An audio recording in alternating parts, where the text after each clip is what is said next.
The Donor Advised Fund, or DAF, is one of the fastest growing forms of philanthropy in our country today. Over $85 billion have been placed into DAF funds. What's unique about the Episcopal Church Foundation's DAF, or one of the very first donor-advised funds throughout the Episcopal Church, is that we do focus on the Episcopal Church. At least 51% of the grants from a DAF must go to Episcopal entities. The way a DAF works is basically as a charitable savings account, so that someone makes a gift now, receives the full tax deduction, and in the future can determine how those assets are invested and to whom the grants will be made.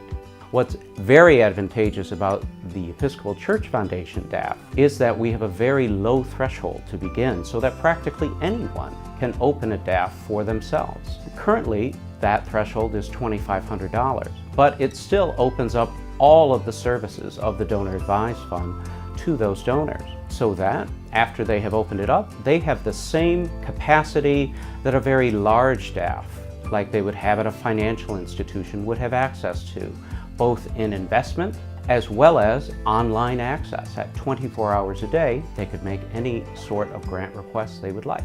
Unlike a private foundation, a donor advised fund does not have any of the restrictions that a family or private foundation has in its restriction of giving out at least 5% every year, nor any of the filing requirements. So this is very advantageous to someone who wishes to be philanthropic but may have a different schedule. Perhaps they wish to wait until they give out grants for many years so that they can have a greater impact. It also allows them to have influence on how the DAF gets invested, so that in the future they could probably have an even greater impact.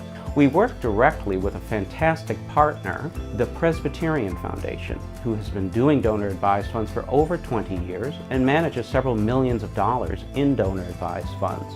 What is also important to know with the recent tax laws, donor advised funds will be a very important tool now that people who would normally have taken itemized deductions on their taxes, there are going to be many fewer people doing that. And so what's going to start happening is that individuals will begin bunching their donations together in a single year and not making them in other years. This is important to know, because you can use a donor advised fund for this very purpose, making a very significant gift in this year when it would be perhaps best for your taxes, and then decide at a later time how you wish to distribute that to your parish, to the diocese, or to some other charity.